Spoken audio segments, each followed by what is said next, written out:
وَإِذْ صَرَفْنَا إِلَيْكَ نَفَرًا مِنَ الْجِنِّ يَسْتَمِعُونَ الْقُرْآنَ فَلَمَّا حَضَرُوهُ قَالُوا أَنصِتُوا فَلَمَّا قُضِيَ وَلَّوْا إِلَى قَوْمِهِمْ مُنذِرِينَ قالوا يا قومنا إنا سمعنا كتابا أنزل من بعد موسى مصدقا لما بين يديه يهدي إلى الحق وإلى طريق مستقيم يا قومنا أجيبوا داعي الله وآمنوا به يغفر لكم من ذنوبكم ويجركم من عذاب أليم ومن لا يجب داعي الله فليس بمعجز في الأرض وليس له من دونه أولياء أولئك في ضلال مبين. ابھی میں نے جو آیتیں آپ کے سامنے پڑھی ہیں یہ سورۃ الاحقاف کی آیتیں ہیں جو انشاءاللہ تعالی آج کی تراویح میں پڑھی جائیں گی. ان آیتوں میں عہد نبوت کے ایک اہم واقعے کی طرف اشارہ کیا گیا ہے. اشارہ کیا بلکہ اس واقعے کا تذکرہ کیا گیا ہے. اور یہ واقعہ جنات کے حوالے سے ہے. دیکھیے پیارے نبی صلی اللہ علیہ وسلم کی بعثت سے پہلے، قرآن کی وحی کے نزول سے پہلے جنات اور شیاطین بڑی آسانی سے وہ آسمانوں پہ جاتے تھے. دنیاوی آسمان تک ان کی رسائی تھی، وہاں ان کی بیٹھکیں تھیں، وہاں بیٹھ کر وہ ملائکہ کی گفتگو سنا کرتے تھے، فرشتوں کی باتیں سنا کرتے تھے. سورہ جن وغیرہ میں اس کا بڑا تفصیلی تذکرہ ہے. اب کیا ہوا؟ زمین کے جو فیصلے آسمان پہ جو گفتگو ہوتی سن لیتے تھے، یکا دکا بات اچھک لیتے تھے، اور اسے آ کر جس ساحر کے کنٹرول میں وہ ہوتے تھے جنات، جس کاہن کے قبضے میں ہوتے تھے وہ جنات، جس جادوگر کے قبضے میں ہوتے تھے وہ جنات، وہاں سے سنی ہوئی باتیں ان کو پہنچا دیتے تھے. اور وہ جادوگر، وہ کاہن اس جن کی بتائی ہوئی بات کی بنیاد پر مستقبل کے حوالے سے پیشن گوئی کرتا، ایسا ہوگا ایسا ہوگا ایسا ہوگا، اور ویسا ہو جاتا. تو دنیا والے سمجھتے کہ ہاں یہ غیب جانتا ہے، حالانکہ غیب جانتا نہیں ہے.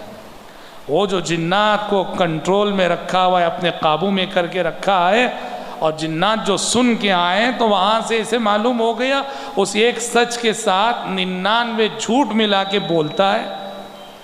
لوگوں کی عقل پہ بھی حیرت ہوتی ہے، اس کی 99 باتیں جھوٹی ہوتی ہیں، اس سے عبرت نہیں پکڑتے. یہ ایک بات سچی ہو گئی تو بولتے کیسے سچ بول دیا نا، وہ جیسے بولا ویسا ہو گیا نا. 90 پر 9 بار وہ جیسے بولا ویسا نہیں ہوا. وہاں بولے نہیں انہیں جھوٹا ہے بول کر، ایک بات اس کی جو سچی ہو گئی، ارے کیسا سچا انسان ہے، کیسے پیشن گوئی کر دیا، جیسے بولا ویسے ہو گیا. تو بہرحال نزول قرآن سے پہلے یہ سب بڑی آسانی سے ہوتا تھا. جب آخری نبوت، آخری نبی، آخری رسول جناب محمد رسول اللہ صلی اللہ علیہ وسلم دنیا میں مبعوث ہوئے اور آسمان سے قرآن کی وحی کا سلسلہ شروع ہوا، تو اللہ تبارک و تعالیٰ نے آسمانوں پہ سخت پہرا بٹھا دیا. اب جنات کے لیے وہاں جانا، وہاں بیٹھنا اور وہاں بیٹھ کے فرشتوں کی گفتگو کو سننا اس قدر آسان نہ رہا جس قدر کے نزول قرآن سے پہلے آسان تھا. جنات کو خبر نہ تھی، جنوں کو جو ہے خبر نہ تھی کہ یہ پہرا کیوں، یہ سختی کیوں. پہلے ہم جو اس آسانی سے آسمان پہ جاتے تھے، بیٹھتے تھے، سنتے تھے، اب وہ سب ہمارے لیے ممکن نہ رہا، بہت مشکل ہو گیا. انہیں نہیں معلوم کہ آخری رسول آ چکے ہیں، انہیں نہیں معلوم تھا کہ پیارے نبی مبعوث ہو چکے ہیں، انہیں نہیں معلوم تھا کہ آسمان سے اب اللہ کی آخری کتاب نازل ہو رہی ہے. زمین میں جنات پریشان تھے. آخر کیا سبب ہے؟ کیوں آخر آسمان پہ یہ پہرا سخت کر دیا گیا ہے؟ پہلے کی طرح آسمان پہ جانا، وہاں بیٹھ کے سننا ہمارے لیے کیوں مشکل ہو گیا ہے؟ ایک جستجو تھی سارے جنات میں، انہیں خبر نہ تھی آخری نبی کے مبعوث ہو جانے کی. تو کہتے ہیں کہ اسی درمیان کہ جنات کو اس بات کی جستجو تھی، جنات کا ایک قافلہ ایک ایسے مقام سے گزرا جہاں پیارے نبی صلی اللہ علیہ وسلم قرآن پڑھ رہے تھے اور ان کے کانوں میں قرآن کی تلاوت کی آواز پڑ گئی اور وہاں وہ جنات رک گئے. اسی کا تفصیلی تذکرہ ان آیتوں میں ہے جو آیتیں میں نے ابھی آپ کے سامنے پڑھی ہیں. دیکھیے بڑی باتیں ہیں اس کے اندر. یہ کہتے ہیں کہ مکے سے قریب وادی نخلا کا معاملہ، وادی نخلا ایک جگہ ہے، وہاں پیارے نبی فجر کی نماز صحابہ کو پڑھا رہے تھے. کہتے ہیں جب جنات کے کانوں سے، ان کی سماعتوں سے آپ صلی اللہ علیہ وسلم کی تلاوت کی آواز ٹکرائی. چنانچہ قرآن نے کہا وَإِذْ صَرَفْنَا إِلَيْكَ نَفَرًا مِّنَ الْجِنِّ يَسْتَمِعُونَ الْقُرْآنَ. اے پیغمبر یاد کیجئے جب ہم نے جنات کی ایک جماعت کو آپ کی طرف پھیرا جو قرآن سن رہے تھے. فَلَمَّا حَضَرُوهُ قَالُوا أَنصِتُوا. جب جنات وہاں پہنچے اور قرآن کی آواز ان کے کانوں سے ٹکرائی تو یہ ایک دوسرے سے کہنے لگے خاموش رہو، خاموش رہو، سنو سنو. کیا ہے؟ ادب. جہاں اللہ کا کلام پڑھا جائے، جہاں دین کی باتیں ہو رہی ہیں، وہاں خاموش رہنا، خاموشی سے سننا، توجہ سے سننا، یہ ادب کا تقاضا ہے. اور یہ ادب ان جنات کے پاس تھا جنہوں نے پہلی مرتبہ قرآن سنا تھا. یہ ایک دوسرے سے کہا انصتو، خاموش رہو. فَلَمَّا قُضِيَ وَلَّوْا إِلَىٰ قَوْمِهِمْ مُنذِرِينَ. جب آپ صلی اللہ علیہ وسلم کی تلاوت ختم ہوئی، ایمان لا لیے اور ایمان لانے کے بعد اپنے قبیلے اور اپنے کنبے والوں کی طرف منذر بن کر گئے، داعی بن کر گئے. ہاں یہاں ایک بات کیا دیکھو، جس طرح انسان مکلف ہے، جنات بھی مکلف ہیں. انسان شریعت کا پابند ہے، جنات بھی شریعت کے پابند ہیں. جنت اور جہنم جنات کے لیے بھی ہے جیسے انسانوں کے لیے بھی ہے. تو کیا جنات میں بھی رسول آتے ہیں کیا؟ جنات میں بھی نبوت و رسالت کا سلسلہ چلا ہے کیا؟ انسانوں میں جیسے آدم علیہ السلام سے محمد صلی اللہ علیہ وسلم تک رسول آئے، جنات پہ بھی رسول آئے کیا؟ ایک علمی مسئلہ ہے، ایک اختلافی مسئلہ ہے. اہل علم کا ایک طبقہ اس جانب گیا ہے کہ ہاں جنات میں بھی نبوت و رسالت کا سلسلہ چلا، ان میں بھی انبیاء آئے ہیں، ان میں بھی پیغمبر آئے. لیکن صحیح بات یہ ہے، راجح بات یہ ہے کہ جنات میں انبیاء اور رسول نہیں آئے. نبوت و رسالت کا سلسلہ صرف انسانوں میں چلا. ہاں ہر دور اور ہر زمانے کے جنات اپنے دور اور اپنے زمانے کے رسول اور پیغمبر کی خدمت میں حاضری دیتے تھے اور حاضری دے کر ان سے دین سیکھتے تھے. دین سیکھ کر دائی بن کر جاتے اور اپنی قوم میں وہ آپ تبلیغ کرتے ہیں. سمجھ رہے نا؟ تو گویا جنات میں کوئی رسول نہیں آیا، لیکن سارے جنات انسانوں کا جو رسول ہوتا تھا اس کے تابع ہوتے تھے، اس کی خدمت میں حاضر ہو کر جنات میں کے کچھ افراد دائی اور مبلغ بن کے جاتے تھے اور اپنے قبیلے میں تبلیغ کرتے تھے. اب یہ جنات جو قرآن سنے تھے وَلَّوْا إِلَىٰ قَوْمِهِمْ مُنذِرِينَ، اپنے قبیلے کی طرف منذر. دیکھو یہ ایک بار قرآن سنے اور دائی بن گئے، ایک بار قرآن سنے اور دائی بن گئے. جا کے اپنے قبیلے والوں کو توحید کا پیغام پہنچا رہے ہیں، رسالت کا پیغام پہنچا رہے ہیں، ایمان بالآخرت کا پیغام پہنچا رہے ہیں۔ ہاں، ہمارے یہاں کچھ شدت پسند نوجوانوں کا ایک طبقہ ہے، سمجھ میں آ رہی بات؟ ہاں، جو دعوت و تبلیغ کے میدان میں یہ ایسی باتیں کرتا ہے کہ ہم کو دعوت کرنے کا حق نہیں ہے۔ کس کو؟ وہ خود بیٹھ کے علماء پہ تبصرے کریں گے، علماء کی جرح کریں گے، علماء پہ تنقیدیں کریں گے، اس کا حق ان کو حاصل ہے۔ یہ کافر کو جا کے اللہ کی عبادت کرو بولنے نہیں ہم عالم نہیں، ہم کو دعوت کرنے کا حق نہیں۔ غلو ہے، یہ گمراہی ہے، یہ سمجھ میں آ رہی بات؟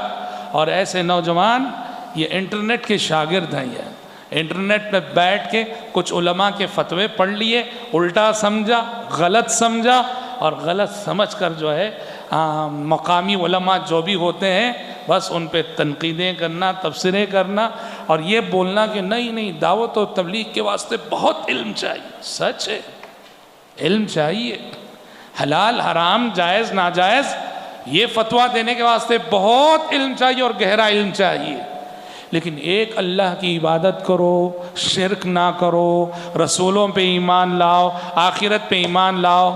ایک بار تلاوت سنیں، یہ ایک بار اللہ کا کلام سنے جنات، اور ایک بار سن کر وہ داعی بن گئے، منذر بن کر لوٹے۔ سمجھ رہے ہیں؟ وَلَّوْا إِلَىٰ قَوْمِهِمْ مُنذِرِينَ۔ اور پیارے نبی کے دور میں بھی آپ دیکھو، پیارے نبی کی خدمت میں لوگ مختلف قبائل کے نمائندہ وفد آتے تھے، کوئی 2 دن قیام کیا، کوئی 1 ہفتہ قیام کیا، کوئی 2 ہفتہ قیام کیا، اور بس اس میں جو بھی سیکھا ہے دائی بن کے لوٹ دے۔ پیارے نبی کہتے ہیں جاؤ تم تو سیکھ لیا، اب اپنے قبیلے والوں کو سمجھانا۔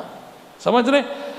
یہ اصل میں جس طبقے کی طرف اشارہ کر رہا ہوں وہ مطلب جیسے ہم نے کہا انٹرنیٹ پہ بیٹھتے ہیں لوگ، مقامی علماء سے بے نیازی، ان کی عقل انہیں سمجھاتی ہے کہ انڈیا کا علم معتبر نہیں ہے، انڈیا میں کوئی عالم نہیں ہے۔ ایسے شدت پسند نوجوان جو حقیقت میں جدید دور کے خوارج کی ایک شکل ہے، جدید دور کے خوارج ہیں یہ لوگ۔ سمجھ میں آ رہی بات؟ بہرحال ایک بار قرآن سن کر وہ داعی بن گئے۔ قرآن کہہ رہا وَلَّوْا إِلَىٰ قَوْمِهِمْ مُنذِرِينَ، اپنے قبیلے کی طرف گئے منذر بن کر، ڈرانے والے بن کر۔ کیا کہنے لگے قوم کے پاس جا کے؟ قَالُوا يَا قَوْمَنَا أَجِيبُوا دَاعِيَ اللَّهِ، اے ہماری، دیکھو جنات سے کہہ رہے ہیں کہ اللہ کا داعی آ چکا ہے، اس کی دعوت پہ لبیک کہو، اس کی پکار پہ لبیک کہو، وآمنوا بِهِ، اللہ کے اس داعی پر ایمان لاؤ، یغفر لکم من ذنوبکم، جنات کہہ رہے ہیں سب جنات سے، اللہ تمہارے گناہ معاف کرے گا، وَيُجِرْكُم مِّنْ عَذَابٍ أَلِيمٍ، اور آخرت کے المناک عذاب سے اللہ تمہیں بچا لے گا۔ وَمَن لَّا يُجِبْ دَاعِيَ اللَّهِ فَلَيْسَ بِمُعْجِزٍ فِي الْأَرْضِ، اور جو اللہ کے داعی کی بات نہ مانے، اللہ کے رسول کی بات نہ مانے، وہ اللہ کا کچھ بگاڑ نہیں سکتا ہے، ہمیشہ اللہ کی پکڑ کی زد پہ رہتا ہے، وہ اللہ کو عاجز نہیں کر سکتا ہے، اللہ جب چاہے جہاں چاہے اس کی گرفت کر سکتا ہے۔ فَلَيْسَ بِمُعْجِزٍ فِي الْأَرْضِ وَلَيْسَ لَهُ مِن دُونِهِ أَوْلِيَاءُ، اور اللہ کے سوا اس کا کوئی کارساز بھی نہ ہوگا۔ أُولَٰئِكَ فِي ضَلَالٍ مُّبِينٍ، اور یہ دور کی گمراہی میں۔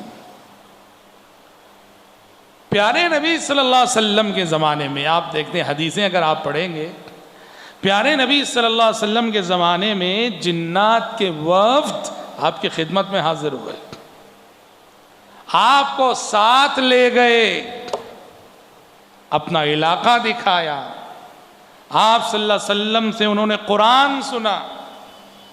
پیارے نبی نے سورہ رحمان کے بارے میں آتا ہے نا، ہاں، صحابہ سے فرمایا کہ میں نے سورہ رحمان پڑھی جب جنات کے سامنے، تو انہوں نے بڑا بہترین جواب دیا۔ جنات نے، صحابہ نے پوچھا کیا جواب آیا کہ اللہ کے نبی؟ کہا جب بھی میں یہ آیت پڑھتا تھا فَبِأَيِّ آلَاءِ رَبِّكُمَا تُكَذِّبَانِ، اے جن و انس تم اپنے رب کی کن کن نعمتوں کو جھٹلاؤ گے، تو جنات ہر فَبِأَيِّ آلَاءِ رَبِّكُمَا تُكَذِّبَانِ کے بعد کہتے لَا بِشَيْءٍ مِّن نِّعَمِكَ رَبَّنَا نُكَذِّبُ فَلَكَ الْحَمْدُ، اے اللہ ہم تیری کسی نعمت کو نہیں جھٹلائیں گے، ہر قسم کی تعریف تیرے ہی لیے۔ پیارے نبی کو لے گئے وہ اپنے ساتھ، اپنا علاقہ انہوں نے دکھایا، پیارے نبی سے گفتگو کی، پیارے نبی صلی اللہ علیہ وسلم سے انہوں نے مسائل جانے۔ ہاں پیارے نبی صلی اللہ علیہ وسلم سے انہوں نے ایک درخواست کی، کہا کہ اے اللہ کے نبی آپ اپنے امتیوں سے کہیے، اپنی امت سے کہیں کہ وہ ہڈی اور گوبر سے استنجا نہ کریں۔ قضاء حاجت کے لیے جب ہم جاتے ہیں، پرانے زمانے میں جب پانی کی اتنی فراوانی نہیں تھی، پاکی صفائی کے لیے اس طرح کی چیزیں استعمال ہوتی تھیں، ڈھیلا، اینٹ، پتھر، پتے، کپڑے، جو ملا جائز تھا وہ سب، آج بھی جائز ہے۔ تو جنات نے کہا ذرا اپنی امت سے کہیں ہڈی اور گوبر سے استنجا نہ کریں، اس سے پاکی حاصل نہ کریں۔ اور آپ صلی اللہ علیہ وسلم نے آ کے صحابہ کو بتایا بھی، کہا کہ ہڈی اور گوبر سے استنجا نہ کرو، فَإِنَّهَا زَادُ إِخْوَانِكُم مِّنَ الْجِنِّ، اس لیے کہ جنات میں سے جو تمہارے بھائی ہیں، وہ جنات ہمارے بھائی ہیں، ہم ان کے بھائی ہیں۔ کون سا رشتہ ہے یہ ایمان کا رشتہ ہے۔ تو ڈرنے کی کوئی بات ہے ہی نہیں، ڈرنے کی کوئی بات ہے ہی نہیں۔ وہ ایک مخلوق ہے، ہم ایک مخلوق ہیں، وہ ہمارے بھائی، ہم ان کے بھائی، ایمانی رشتہ ان سے ہے، سمجھ میں، ان میں سے جو مومن ہیں ان سے، ورنہ ان میں سرکش، کافر، یہودی، نصرانی سب ہیں ان میں۔ فَإِنَّهَا زَادُ إِخْوَانِكُم، کہتے ہیں کہ جو گوبر ہے نا وہ جنات کے چوپایوں کی غذا ہے، اور ہڈی جنات کی غذا ہے، اور ہڈی غذا ہے اس معنی میں وہ ہڈی کھاتے نہیں ہیں، ہڈی انہیں اس حال میں ملتی ہے کہ اس پر گوشت ملتا ہے ان کو، وہ گوشت کھاتے ہیں، ہڈی نہیں کھاتے۔ لیکن ان کے لیے بھی شرط یہ تھی کہ وہ بھی اسی جانور کی ہڈی کو کھا سکتے تھے جس جانور کو اللہ کا نام لے کر ذبح کیا گیا ہو۔ جنات سے آپ نے فرمایا تھا لَكُمْ كُلُّ عَزْمٍ ذُكِرَ اسْمُ اللَّهِ عَلَيْهِ، تمہارے لیے ہر وہ ہڈی جائز ہے، ہر اس ہڈی کا کھانا جائز ہے کہ جس جانور کو اللہ کا نام لے کے ذبح کیا گیا ہو، بسم اللہ کہہ کے ذبح کیا گیا ہو۔ وہ بھی ہماری شریعت کے گویا پابند ہیں۔ پیارے نبی صلی اللہ علیہ وسلم نے ان کی غذا کا احترام کرنے کی تعلیم دی۔ جب جنات کی غذا کے احترام کی تعلیم ہماری شریعت نے دی ہے، تو جو انسانوں کی غذا ہے بدرجہ اولیٰ اس کا احترام کرنا ہی ہے۔ ایک دوسری مخلوق کی غذا، اس کا احترام، تو ہماری غذا کا جو احترام وہ تو بدرجہ اولیٰ کرنا ہی ہے۔ پیارے نبی صلی اللہ علیہ وسلم کے زمانے میں بہت سارے جنات پیارے نبی پر ایمان لا کر وہ مدینے میں سکونت اختیار کر چکے تھے۔ اسی لیے آپ نے صحابہ سے فرمایا تھا تمہارے گھروں میں اگر سانپ نظر آئے تو مارنے میں جلدی نہ کرو۔ سمجھ میں آ رہی بات؟ کیونکہ بہت سارے اِنَّ لِبُيُوتِكُمْ عُمَّارًا، حدیث کے الفاظ، تمہارے گھر جنات سے آباد ہیں۔ لوگ سمجھتے ہیں کسی کے گھر میں اگر جن ہے تو یہ گھر والے گنہگار ہیں، خطا کار ہیں، برے لوگ ہیں۔ نہیں، صحابہ کے گھروں میں جنات رہتے تھے۔ اللہ کے اولیاء، صحابہ سے بڑا ولی کون ہو سکتا ہے؟ ان کے گھروں میں جنات رہتے تھے۔ پیارے نبی نے فرمایا اِنَّ لِبُيُوتِكُمْ عُمَّارًا، تو پتہ چلا یہ کامن بات ہے، یہ کوئی ایسی ویسی بڑی پریشانی کی بات نہیں کہ ہمارے گھر میں مثلا جن ہے، فلاں ہے، یہ ہے، وہ ہے۔ وہ ایک مخلوق ہے جو شریعت کی پابند ہے، قانون جزا و سزا اس کے لیے ہے، جنت و جہنم اس کے لیے، مگر اتنی بات ہے کہ جذبہ طاعت جتنا انسانوں میں ہے ویسا جذبہ طاعت جنات میں نہیں ہے۔ جنات کی اکثریت کافروں کی، منافقوں کی، سرکشوں کی ہے، اور ان کی سرکشی جو ہے بڑی انتہا کو پہنچی بھی ہوتی ہے۔ ہاں ان میں بھی مومن صادق بھی ہیں، مسلمان بھی ہیں، اور چند مومن کامل بھی ان میں ہوتے ہیں۔ بہرحال یہ سب حقائق ہیں جن کی جانب سورۃ الاحقاف کی ان آیتوں میں اللہ تبارک و تعالیٰ نے اشارہ کیا ہے، جو آیتیں کہ میں نے ابھی آپ کے سامنے پڑھی اور جو آیتیں کہ انشاءاللہ آج کی تراویح میں پڑھی جائیں گی. میں اپنی گفتگو کو اسی پر ختم کرتے ہوئے اللہ رب العزت سے دعا کرتا ہوں کہ پروردگار عالم ہم سب کو، آپ سب کو جن و انس کے شر سے محفوظ رکھے. آمین ثم آمین. وآخر دعوانا ان الحمد للہ رب العالمین. وما أرسلناك إلا رحمة